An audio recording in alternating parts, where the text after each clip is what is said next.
Hello students, welcome to the sixth lecture of this concrete technology.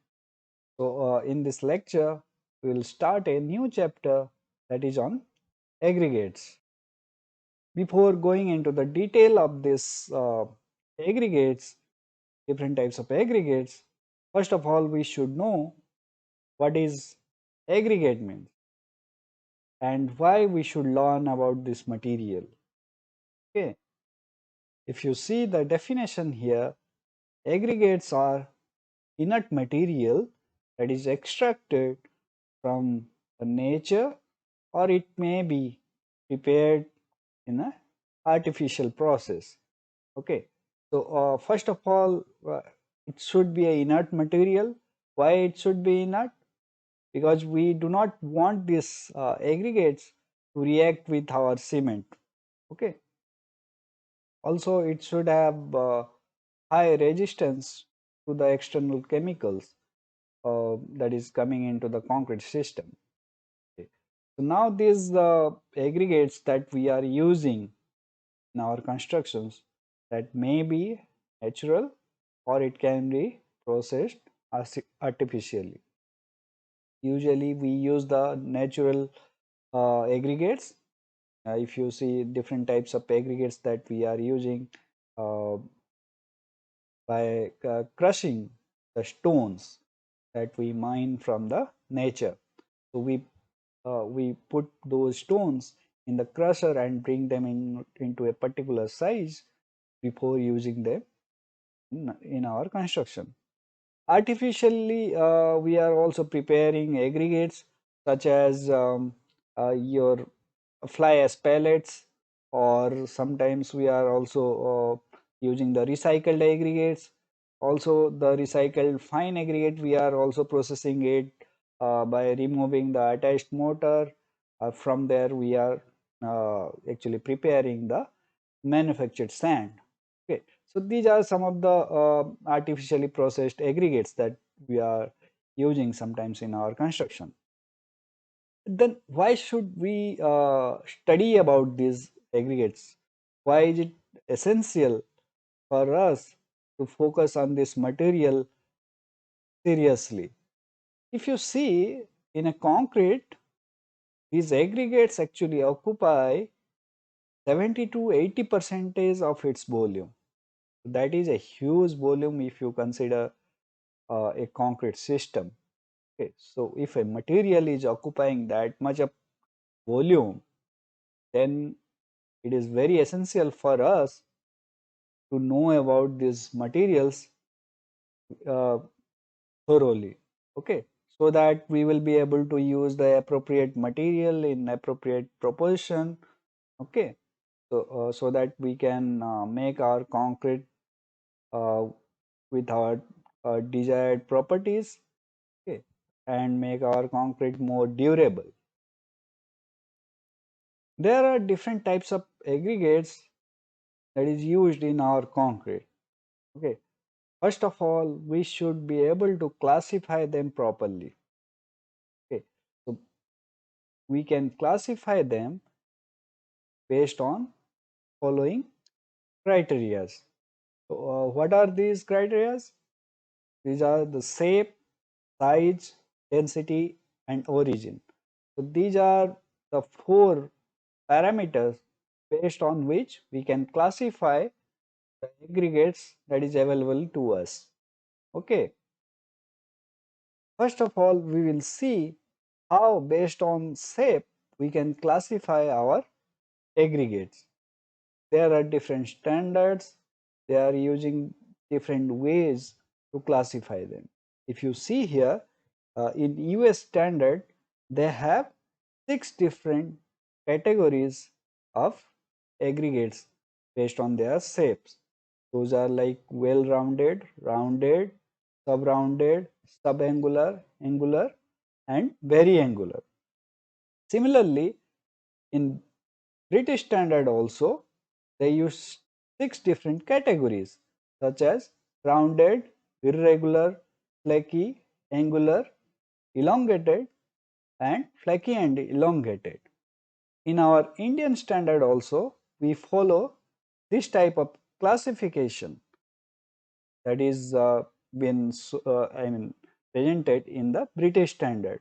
The 6 different categories that we are seeing here, these are also followed in our IS standard. If you see here in this figure, the 6 different categories that is based on the US standard, how the shapes of the aggregates are varying. Okay. So if you see the very angular aggregates, I mean it is irregular. I mean all the edges are you can see all surrounding the aggregates. And then angular aggregates as compared to the very angular aggregates, here very few numbers of projections are present in these aggregates, whereas in the subangular aggregates even lower number of projections are actually present in these aggregates. Then we come into the other 3 categories. Those are like sub-rounded, rounded and well-rounded. If you see in these sub-rounded aggregates, it is different from the subangular, although there are some projections, but in the subangular category, these projections are sharp, whereas in the sub-rounded category, these projections are actually blunt. Okay. In the rounded category, so you can see the aggregate is almost blunt. Okay, the surface is all like smooth, and the well-rounded aggregate, you can say it is like pebbles. It is round in all, I mean almost round in shape. Okay, so there is no projection in it, and the surface is also smooth. So these are the 6 different categories that US standards suggest, whereas the aggregate shapes that is suggested in BS standard is different. Okay, I mean here if you see the rounded aggregate, that is similar to the well-rounded categories that is shown in the US standard. It is there is no projection in these aggregates. The pebbles are coming under this category, uh, and the surface of these aggregates are smooth. Okay. Then the irregular aggregates, where we can say there are some projections, but these projections are blunt. Okay, so maybe we can say this irregular category is coming under sub-rounded category of this US standard. Here although the surface is not as smooth as the rounded, there are some projections, but these projections can be blunt. Then the angular category comes.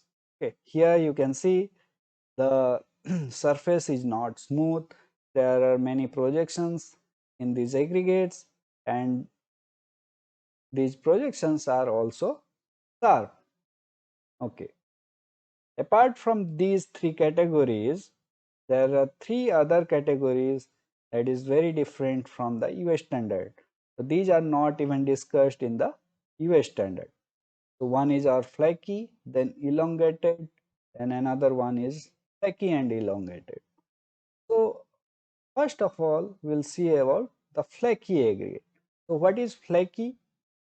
We will say an aggregate to be flaky when its thickness, okay, or rather we'll say its least lateral dimension is less as compared to the length or width of that aggregate. Okay, the thickness of that aggregate should be very less as compared to the other dimensions. Whereas the elongated aggregates, as the name suggests, its length is more as compared to the other dimensions. Okay, so then we will call that aggregate to be elongated. And the flaky and elongated, it is a mixture of both. Okay, so these are like thin and long aggregates, you can say. Now you can ask me, we are actually classifying the aggregates in these categories. So why in the first place is it necessary to classify them? Okay. So when we collect the aggregate for our concrete preparation, we to classify them, we check in which class it is actually belonging to. Why is it essential? You should know that. Okay, so if you see these aggregates, when it is having different shape, it will not only affect its strength but also affect the concrete properties, the concrete phase properties or the phase concrete properties, as well as the hardened concrete properties. Okay, suppose you are using the rounded aggregate. Okay, so in that case your phase concrete properties will be better as compared to your angular aggregate, because there will be less friction there. Okay, but when you compare the hardened concrete, it will be on the opposite side. Okay, we will see that later, how this aggregate shape will affect the performance of our concrete. Similarly, if you are finding your aggregate to be flaky or elongated, then it will be easily broken. Okay, as compared to a proper angular aggregate, when you compare the flaky and elongated aggregates, so their strength is much less. Okay, so that is not actually suitable for our concrete construction.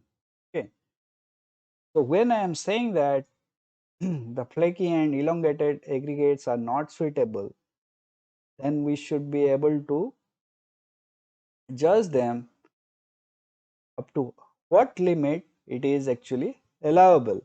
When we are collecting the aggregate, so we may not get all the aggregate to be in a perfect shape. Some of the aggregates will be coming under these categories also. Okay, when we are preparing them in our crusher, so then during the crushing process, some aggregates will be flaky or elongated. Okay, so now what amount of these flaky and elongated aggregates are allowed in our concrete preparation, so that we will see. So first of all, we will see how we identify or how we denote aggregate uh, to be coming under this flaky category or elongated category. Okay.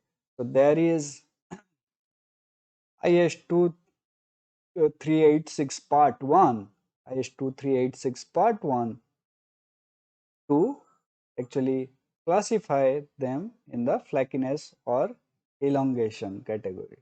So what is this IS 2386 part 1 suggest? What it says? We'll say an aggregate to be flaky when its thickness or the least dimension is less than 0.6 times of the mean sheave size to which the particle belong. So what is the mean sheave size here? In one sheave it is passing through, and in another sheave it is retained at. Okay, so the average of that is known as the mean sheave size. Okay, suppose you are testing an aggregate, whether it is flaky or not, and it is passed through the 20 mm size sieve, but it is retained at 16 mm size sieve, then your mean size will be 18 mm. Okay, so at that time, what will be your, when your aggregate will be flaky? So 18 times of 0.6, rather 0.6 times of your 18. So what will be your answer? If your thickness is less than 10.8 mm. Okay, so if an aggregate is passing through 20 mm and retained at 16 mm, then if it is, if its thickness is less than 10.8 mm, then we will classify that aggregate to be flaky. Okay.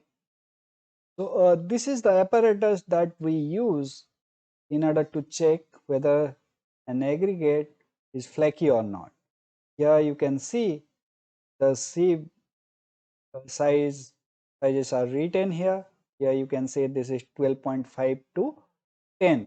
That means an aggregate is passing through 12.5, but it is retained at 10.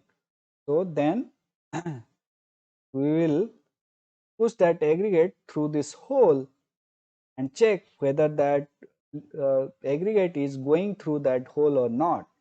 So if it will be flaky, okay, if it will be flaky, that means if its thickness will be less, then it will easily pass through this hole. Similarly, this is another hole that is between 16 to 12.5. That means that an aggregate, if it is passing through 16 mm and retained at 12.5 mm, so we will check that aggregate whether that is flaky or not. So if that aggregate passes through this hole, then it will be flaky. Likewise, here you can see there is another hole that is 20 to 16. Okay. So that aggregate, if an aggregate passing through 20 mm and retained at 16 mm, then we will check that aggregate in this hole. So if it passes through this aggregate to its least lateral dimension, then we will say that aggregate to be flaky. Okay. So now we will see how much amount of these flaky aggregates are allowed in our concrete construction. Okay. After conducting the sieve analysis, what we will do? We will collect at least 200 aggregates from each category. Okay. Each category means that is retained at 16 and passing through 20, retained at 12.5 passing through 16. So like that, for each category we will select at least 200 aggregates, and then we will check through this apparatus whether it is passing through it or not. Overall, if it is less than 15 percentage, okay, the overall amount of these aggregates that we are checking, if it is passing through these holes, okay, so the, the quantity of aggregate that is passing through these holes, if it is less than 15 percentage, then it is allowed for our concrete preparation. Okay, so that term we denote as flakiness index. Okay, so we are checking this flakiness index, and it should be less than 15 percentage. If more than 15 percentage of aggregates are passing through their respective holes of this apparatus, then those set of aggregates are not allowed for or not suitable for our concrete preparation. Similar to the flakiness, we also determine the elongation, the aggregate. So what it says, that IS 2386 part 1 says, when the length or the largest dimension of the aggregate is greater than 1.8 times of the mean sieve size to which the particles belong. In that case, we will say that that aggregate to be elongated. Okay. We already learned about what is the mean sieve size. Okay. So here you can see that this apparatus is used for determination of elongated aggregates. Here also we can see there is a denote uh, 20, 16, 16, 12.5. Okay. So what it suggests? That means the aggregate that is passing through 20 and retained at 16 should be used in between these two bars. Okay. Similarly, this is 25, 20. That means an aggregate passing through 25 and retained at 20 will be checked in between these two bars. Okay. Similar to the flakiness test, in this elongation test also, we first do the sieve analysis. Then for each category, we pass those aggregates to their respective passage. Okay. So suppose an aggregate that is passing through 20 mm and retained at 16 mm, we will use this passage between these two bars to check whether that largest dimension is actually able to go through that passage or not. So if it is able to go through that, then we will say that aggregate is not elongated. If that aggregate is not able to go through this passage, then we will say that aggregate has elongated. Similarly, if an aggregate is passing through 16 and retained at 12.5 mm, in this case we'll check that aggregate through this passage, and if that aggregate is not able to pass through this passage, then we'll say that aggregate to be elongated. Okay, again we will do the same exercise for each size category. We will take 200 pieces of aggregates and we will check whether that is able to pass through this passage or not. So if it is able to pass, then it is not elongated, but if it is not able to pass through that passage, then it is elongated. Okay, then we will take the cumulative result and check how much percentage of aggregate is passing through and how much percentage of aggregate is not passing through that. So if the aggregates that is not passing through that passage is more than 10 to 15 percentage, then we will say that aggregate is not suitable for our concrete preparation. That index we will say as the elongation index. This elongation index should be less than 10 to 15 percentage of the mass of our coarse aggregate. So how we determine this flakiness and elongation index? First we do the sieve analysis, then we take at least 200 pieces of aggregates from each category, each size category, okay, and we take the weight of those aggregates. Okay, then we are using these instruments or these apparatus for the flakiness index and for the elongation index. Okay, so if those aggregates are actually passing through this apparatus, then we will say that aggregate to be flaky. But in case of uh, elongation, if those aggregates are not passing through these passes, then we will say that aggregate to be elongated. Okay. So likewise, after that we will take the weight of the aggregates that is passing through this or will be measured. Okay.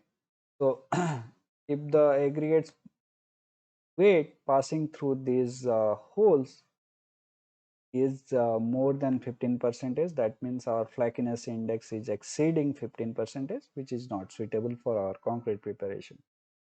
Similarly, if the weight of the aggregate that is not passing through the respective passages, and if that weight is more than 10 to 15 percentage of the original weight that we have considered for this test, okay, in that case our elongation index is exceeding the limit, so which is not suitable for our concrete preparation. Earlier we saw that US standard actually classify the aggregates in 6 categories such as very angular, angular, subangular, sub-rounded, rounded and well rounded. So that is actually based on the sphericity of the aggregates. So how this sphericity actually determined? So it is the surface area divided by the volume of that aggregate. So based on that, these 6 categories are actually defined. Okay.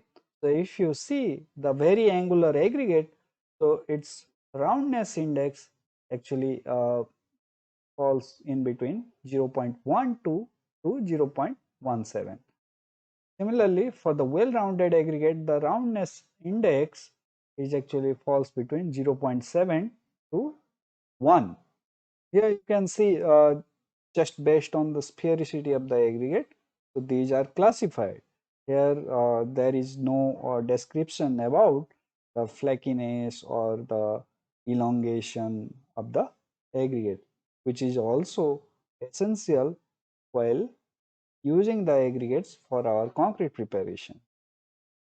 Now another term that is associated with the shape of the aggregate is the angularity number.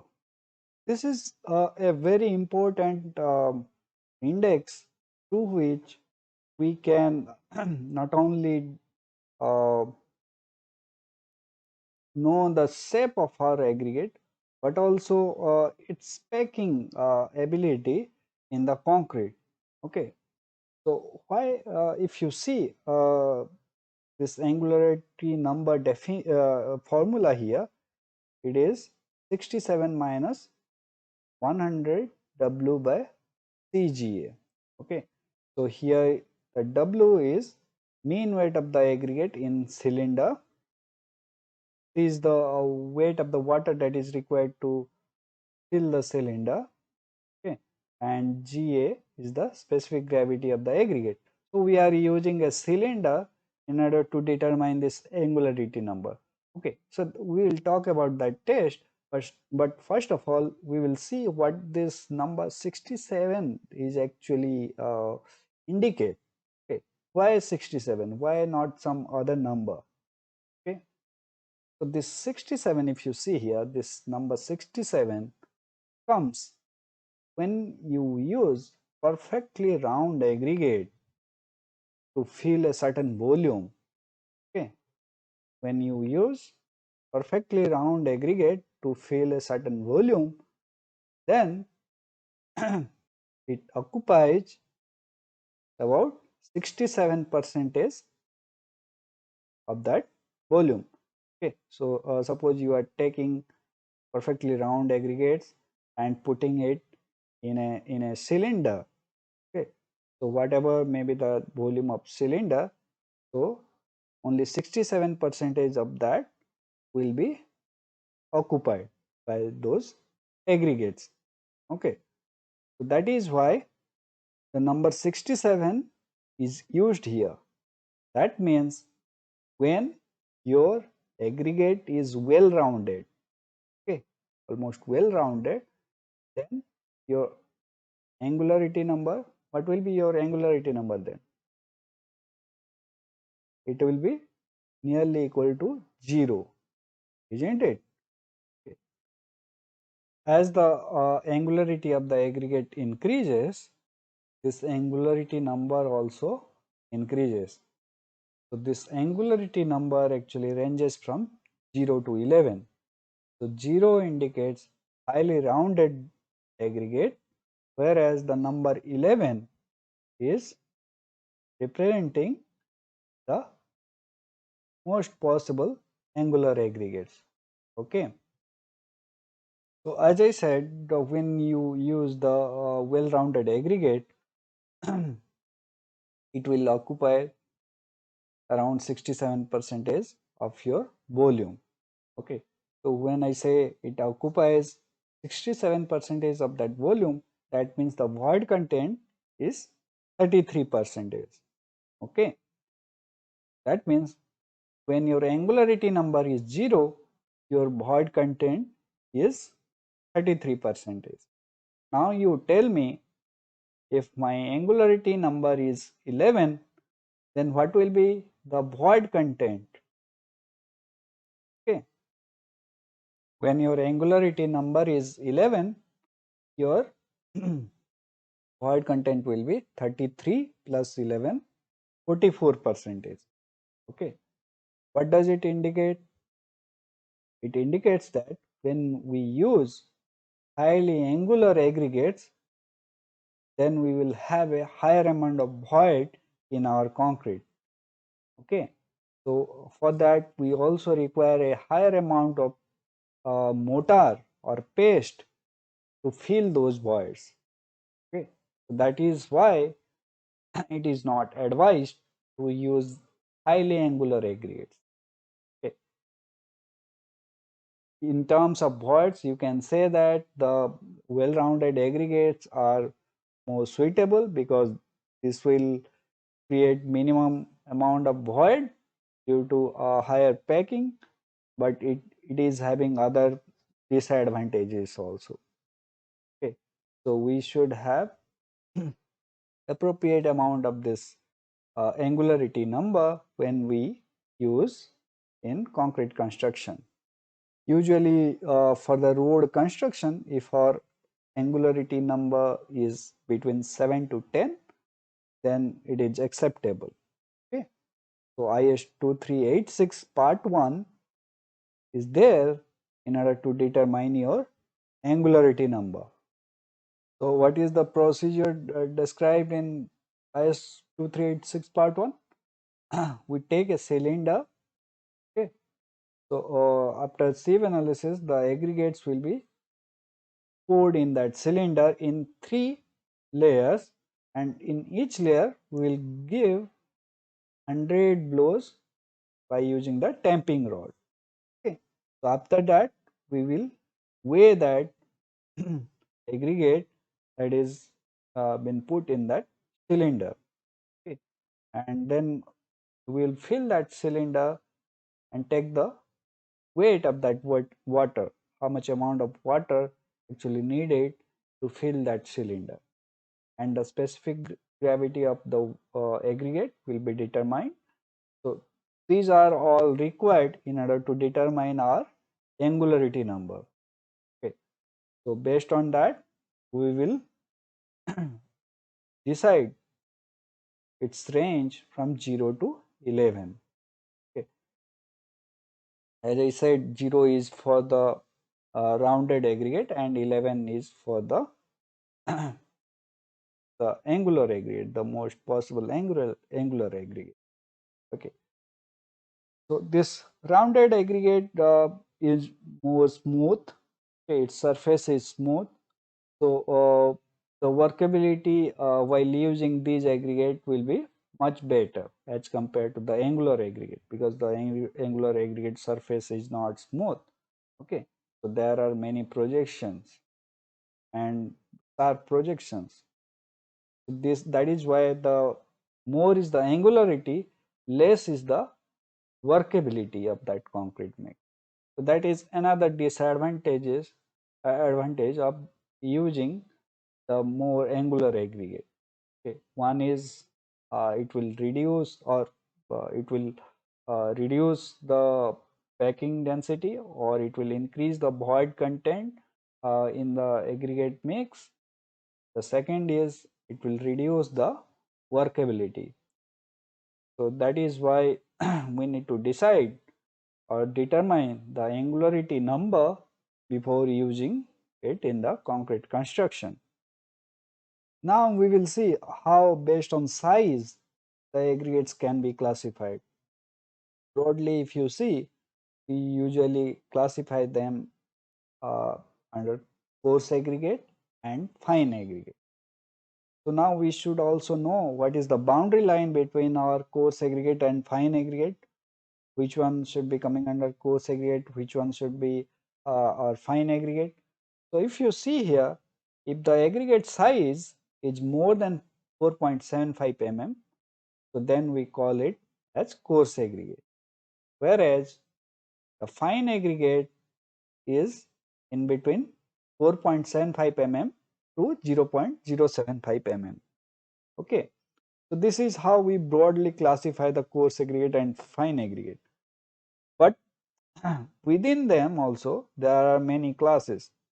If you see the coarse aggregate here, First we will see the boulder here, which is having size more than 300 mm, whereas the cobble is having size between 80 mm to 300 mm.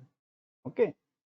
Now the coarse gravel that we use is 20 mm to 80 mm, whereas the fine aggregate, which we generally use for our concrete construction in most of our concrete construction, is in between 4.75 mm to 20 mm.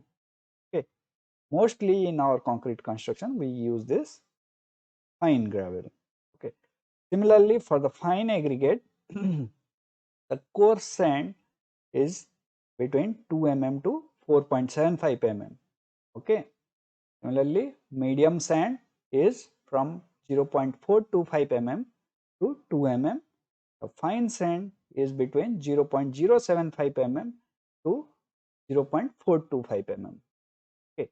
For our construction work, for our concrete construction work, we use the mixture of this coarse sand, medium sand and fine sand. We do not use the fine particles below 0.075 mm. We call the particles that is between 0.075 mm to 0.002 mm as silt, whereas if its size is below 0.002 mm, then we call it as clay. Silt and clay are not suitable for our concrete construction, because not only it will increase the surface area of the aggregates, and because of that it will absorb more and more water, and also it will affect the concrete performance. As I said from the beginning, the aggregate that we want to use in our concrete should be inert. Okay. But when you go into silt or clay level, where the particle size is very less, so there may be some foreign materials like organic substance also may be present, so that will affect the concrete performance. Okay. Then the aggregate is no longer remain as inert. Okay. So our aggregate should be inert. Okay. So that is why we use up to a size of 0.075 mm. Okay. So how these aggregates are obtained actually? So if you see the coarse aggregate, usually we obtain it uh, from the mines. Okay. The rock that we see in the mountain, we blast them by using a dynamite, then bringing those larger blocks to the crusher, and then we are crushing them to our desired size. Okay. So then we can break it into prepare the boulder or cobble or coarse gravel or fine gravel. Okay. Depending on our requirement, we give them the desired size. Whereas the fine aggregate, we extract it from the river banks. Okay.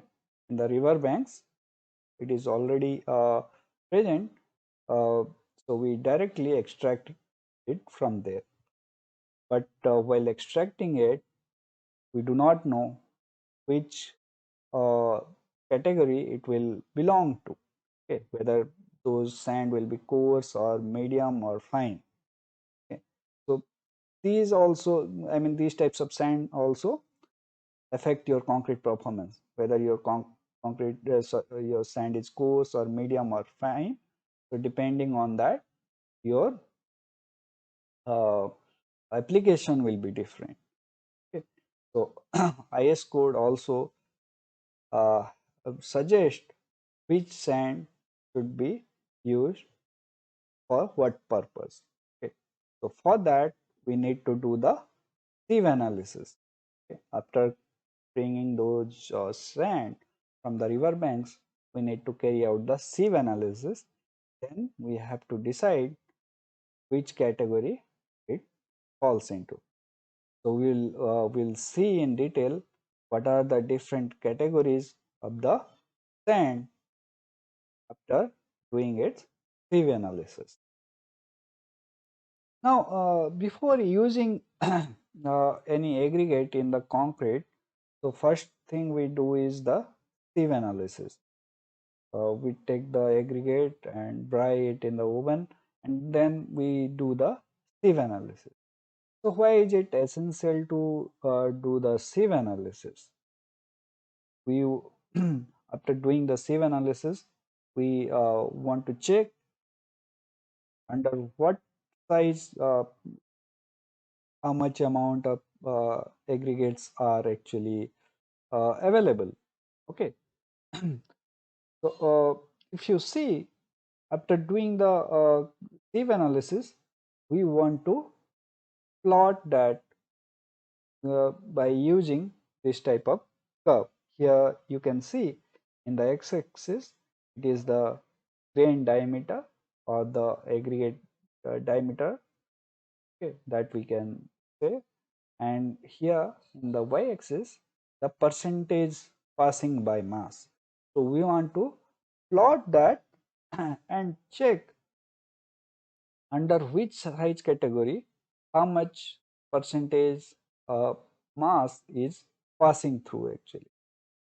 So based on the shape of the curve that we are getting from the sieve analysis, plotting them in this graph, we actually classify in four categories such as dense or well graded, gap graded, uniformly graded, and open graded. So these are the four different categories that we are using after conducting the sieve analysis. Okay, so why is it essential, and which grade is suitable for our concrete construction? We will see. When we prepare concrete, we actually need multi-sized aggregate. Okay, we do not want to use the aggregates having same size. Then what will happen? Our packing density will be lowered. Okay, more will be the void content. When we use multiple sizes of aggregate, then what will happen? In between the larger size aggregates, the smaller size aggregates will be occupied. Okay, so that will lower the void content in our concrete. So once the void content will be reduced, the lower amount of cement paste is required in that concrete. Okay, so that is why we use the multi-sized aggregate. Okay, so if you see here, the well graded aggregate or the dense graded aggregate here in this first figure, it is a combination of multiple sizes of aggregate. All the sizes of aggregates that that is required is coming under this type of category. What it means, when we do the sieve analysis, then we will obtain the aggregates, or the aggregates will be retained on each sieve size. Okay, suppose we are using the sieves such as 20 mm, 16 mm, 12.5 mm, 10 mm, 6.3 mm and 4.75 mm on, that is for coarse aggregate of course. So within on each sieve we will retain some amount of aggregates. Okay, then we will say that uh, our aggregate is a well graded aggregate. Okay, now we will see what is a gap graded aggregate. If you see this third figure here, you can say that suppose here all the sizes of aggregates are present. Here in the middle portion some sizes are missing. Okay, some larger fractions are present and the smaller sizes are present, but the middle portion will be missing. Okay, so if you see that, in that case our curve will look like this. Here in the middle portion there is no change in the percentage of passing of that aggregate. Okay, so this mid-size range particles are missing in this set of aggregate. Okay, so this will again increase the void content as compared to your dense or well-graded aggregate. Now, what is uniformly graded aggregate? You see here, the uniformly graded aggregate are consisting of particles having same size. So that is why you almost get a vertical line or a line parallel to our y-axis in case of uniformly graded aggregate. Okay, so that is also not suitable for our concrete because it will increase the void content. Okay, so with that, it will also increase the permeability of the concrete, and it is very difficult to compact when you use a uniformly graded aggregate. That means the particles having almost same size. In the open graded aggregate, only a small percentage of small size particles are present. Okay, so mostly the larger size particles are seen in the open graded aggregate. Okay. In this case, the curve that you will get is almost vertical in the middle region, okay, and flat and almost zero in the small size region. Here you can see uh, here instead of this percentage passing, here you can see it is shown as the percentage finer by weight. Okay, so that is why this curve is looking like this. But here you can see in the small size range, the curve is almost flat. Okay, whereas in the mid size region, it is almost vertical or parallel to our y-axis, and it is also not desirable for our concrete preparation because it will increase the void content in it. So up to now we saw how based on shape and size we can classify our aggregate. Now we will see how based on density the aggregates can be classified. Okay. So based on the density, the aggregate can be lightweight or normal weight or heavyweight. Okay. Here the lightweight aggregate can again be of three types, that is ultra lightweight, lightweight and structural lightweight. The first thing we need to know is its unit weight. Okay. So what is the unit weight of our ultra lightweight aggregate?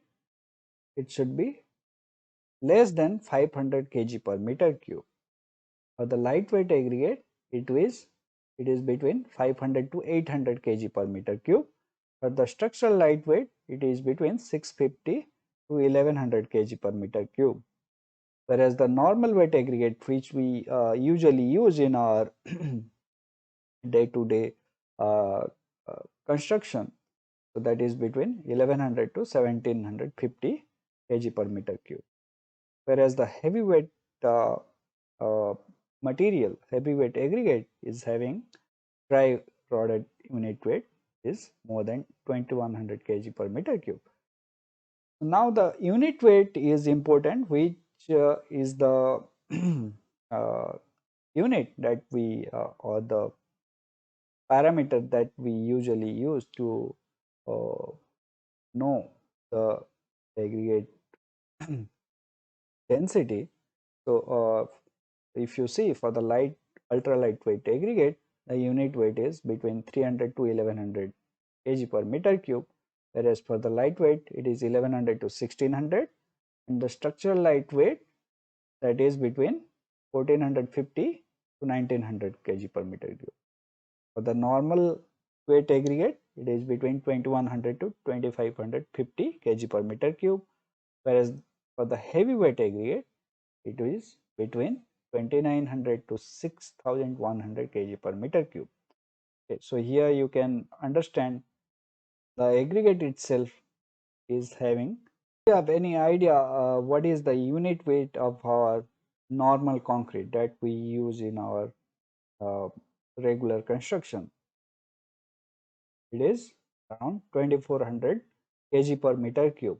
So now you can understand why it is around 2400 kg per meter cube, because we are using the normal weight aggregate. If we will use the heavy weight aggregate, it will be more than 3000 kg per meter cube. Okay. Now, depending on the density, we will get our concrete strength. It is not like whatever the aggregate type or whatever the density we will get or we will achieve the strength. It is not like that. Okay. So that is why for different purpose we use different types of aggregate, because we need to achieve or we need to obtain a particular amount of strength. So if we use the ultra lightweight aggregate, then our strength will be less than less than 7 megapascal. Okay. How you design, how much water to cement ratio you use, how you consider the other parameters, it is will also affect. Uh, but you when your aggregate strength is low, then you cannot do much with your mix design. Okay. So when you use the ultra lightweight aggregate, then your strength will be less than 7 Pascal. For the lightweight aggregate, you will get a strength between 7 to 14 megapascal. Whereas for the structural lightweight aggregate, you will get a strength between 17 to 35 megapascal. Okay. For the normal weight concrete, we will get the strength between 20 to 40 megapascal. I mean, this is we are considering a normal mix design. We are not going for the high strength concrete like that. So in that case, we'll get around 20 to 40 megapascal. Okay. So whereas for the heavyweight aggregate also, we will get around that strength. Of course, we can prepare high strength concrete by using these aggregates. But in that case, we have to consider the other parameters like the water to binder ratio and other factors. Okay. Now, as I said, these type of aggregates should be used for their appropriate application. Okay. If you see in the ultra lightweight aggregate, its strength is less than 7 megapascal. So definitely we cannot use it in the structural application. So this type of concrete that is prepared from ultra lightweight aggregate is used in the non-structural application. Okay. This lightweight aggregate is used to prepare a concrete for the insulating material. The structural lightweight aggregates are used to prepare the masonry structural units. The normal weight concrete, of course, it is used as structural concrete. Okay. The heavyweight concrete has the special use. It is usually used in the radiation shielding. Okay. So where this radiation shielding is used in the nuclear reactor. So in the construction of the nuclear reactor, we have to use this heavyweight aggregate. Okay. So this is how the different types of aggregates are available to us, and how they can be categorized based on their density. And here also we saw uh, their appropriate applications also. Now we will see how based on the origin we can classify the aggregates. Okay. So when we consider the origin, the two important terms that is to coming in front of us are the petrological and the mineralogical. So these are the two origins that we are considering. When we consider the natural aggregate, it is extracted from the nature. As I said, it is extracted from the rocks. Uh, up- I mean, by using the uh, explosive, we actually break the rock, then we crush them in the crusher to bring it into a specific size for our use. Okay. So now these rocks can be of different type. Okay. So these rocks are actually formed by different process. Okay. Usually these rocks can be of three kinds, such as the igneous, sedimentary, and metamorphic. So these are the three broad classification of the rock: the igneous, sedimentary, and metamorphic. But from the petrological point of view, so these can be grouped in the following categories, such as the basalt group, granite, limestone, schist, flint, gritstone, porphyry group, gabbro group, hornfels group, and quartzite group. So these are the groups of rock based on the petrological point of view. You must have heard about the basalt, granite, and limestone. Okay, so these are the most commonly used rock uh, or the stones for our construction. Now, from the mineralogical point of view, that means the minerals that is forming these rocks are silica, feldspar, ferromagnesian, micaceous, clay, zeolites, carbonate, sulfate, iron sulfide, and iron oxide. So these are some of the minerals that is uh, that is forming the rock. So, why is it essential to know which mineral is actually present in our rock that we are using in our concrete? That we will see in this aggregate chapter also. So, in the alkali aggregate reaction chapter or topic, we will focus on that. Why this mineralogical and petrological classification is important for the rock. Okay.